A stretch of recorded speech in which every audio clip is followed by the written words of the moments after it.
The tampon king gets back in the ring. I speak of former VP nominee Tim Walz. He joined Beto O'Rourke at a Texas town hall last night, and the estrogen levels were enough to give Chuck Norris menstrual cramps. I wonder, is our strength our diversity? Our strength is our diversity. We've been talking about this for years as a country of immigrants, and we let them define the issue on immigration. We let them define the issue on DEI, and we let them define what woke is.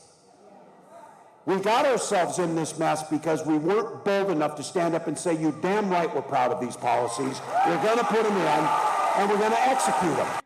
So, wait, you lost because you weren't woke enough? That's like telling Joy Behar she's not eating enough Doritos. That's like Jasmine Crockett saying, I gotta black this up. That's like Bud Light saying, hey, you know what? We could use more Dylan Mulvaney. But even Kamala's not that clueless, and that's saying something. Walz also seemed to doubt the validity of the last election and future ones. They've released analyses of election data out of Clark County, Nevada, that show some pretty convincing evidence of election tampering. So what can we do to make sure, A, that the midterms actually happen, and B, that they're free of fraud? Yeah, this one's the core. We saw just recently Donald Trump's executive order to make it more difficult, specifically to women, trying to make it more difficult for women to be able to vote. We see one of the first things they do is try and restrict the vote. Wait, so Trump is making it more difficult for women to vote? How so? Math problems? But it's further proof that the most dangerous thing for a leftist is a follow-up question, which is why you never hear any. But I guess questioning elections is okay now. But the best moment came when Walz forgot who he is. To all the young people who are here, I just pause for a moment and look around and look at, I'm especially talking about these old white guys who seem to disappoint us on a regular basis in this country. Dude, you're an old white guy. And you're right, you are a huge disappointment. I guess hating himself is the first thing he's nailed correctly. Because Walz saying old white men suck isn't a political stance, it's his confession. Walz calling people old and white is like Maxine Waters making fun of someone for shopping at Wigs R Us. He wants to execute more DEI policies, and Trump wants to execute murderous gang members. So there you go, ladies and gentlemen. Can you see the difference? Keep this up, Democrats, and the next 3 presidents will be Vance, Hegseth, and Kid Rock.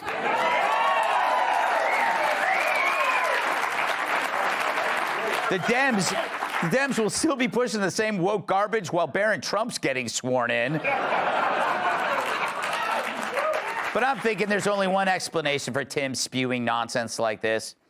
Time of the month.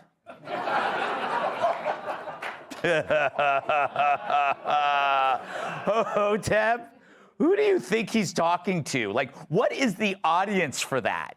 I don't even know who the audience is. I was confused when I saw the clip. Who the is he talking to?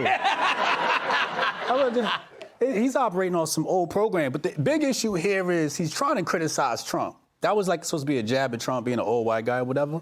But it just comes back to the fact that Democrats don't understand economics. Because if you look at the moves that Trump is making right now, these are great economic recovery moves. So if you study economics, you know something about the Marshall-Lerner principle. And basically what you got to do is you got to decrease the value of your currency and create a surplus in trade. And in that way, you start to create some economic recovery. So because these guys don't understand economics, they're mad at Trump. But Tim Walz's whole thing is to make white men look bad. You know, he's the type of guy to walk into the strip club looking for a wife.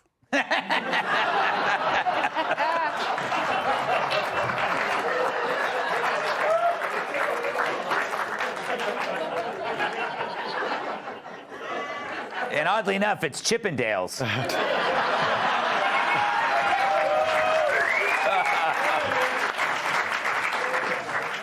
Vince, It's as though he's turned his own self-loathing into a comedy tour, you know? It's like, or actually, you know what he is? He's like, I'm not like the other old white men. Well, I'm that's what, better. right. Yeah, I know. He's not like the old. He's your age. I know.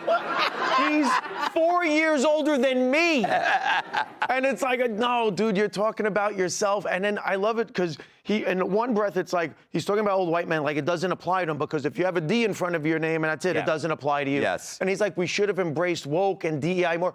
You couldn't have embraced them more. Yeah. You were having a woke DEI immigration orgy every day on TV. What more embracing could there have been? Yeah, it was like a tampons. Diddy party. You know what I'm saying? You can't get more woke than tampons in a boy's room. Yeah. So it's weird that he's trying to like, and then every time he turns around, what does he do? He talks to another old white guy. Yeah. He's like, let me hang out with Beto O'Rourke. You know what? Bring Gavin Newsom in. It's like, where's the other older white guys I could talk to? Yeah, it's crazy, Kennedy. He reminds me, he's like the male counterpart of the NPR CEO.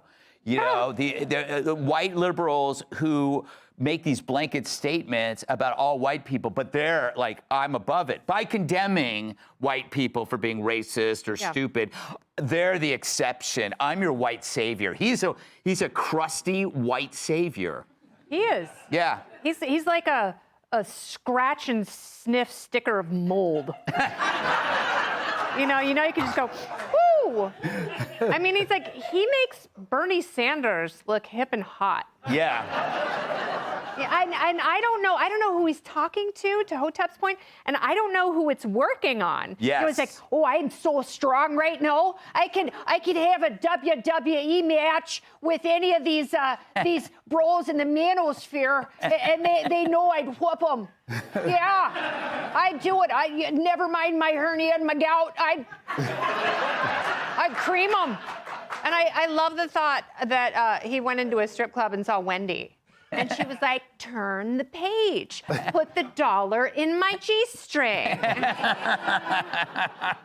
But he's a man of stolen valor and shrunken testes. So Yes. I pity him. Stolen Valor and Shrunken Testes, a memoir by Tim Walz. Tom, when you look at so you got, I go back to this because I want to know who these people are. Beto and Tim Walz. Who does that appeal to? Yeah, that is so perfect that Walz is now hanging out with Beto because the media kind of tried to get ahead of them. You know, remember when Beto was on the Vanity Fair? Yes. And they were like, he's so masculine. Yes. He's so masculine. He's leaning on a fence post. Only men do that. Yes. He's wearing a denim shirt. Look at him. And I don't think Walz knew he was masculine until the media told him. Did you see him come out at the convention? He's like, hey, girlfriend. Mwah, mwah, I love you. I love you. But then the media was like, oh, you know, for like 2 weeks, it was all this, oh, he's such a man, isn't he? And then he went out with his gun to show everyone that he was like, you have to start doing those manly things, you know? Yeah, I think that these two, if they're going to team up and they're going to be the future of the party, I mean, this is where they're going to go. They're going to embrace woke. They think they didn't double down on it enough. Yeah. See if it works. Yeah, I love it. I love it. All right, up next, lefties cry over Noam's prison visits. Hey, Sean Hannity here. Hey, click here to subscribe to Fox News YouTube page and catch our hottest interviews and most compelling analysis. You will not get it anywhere else.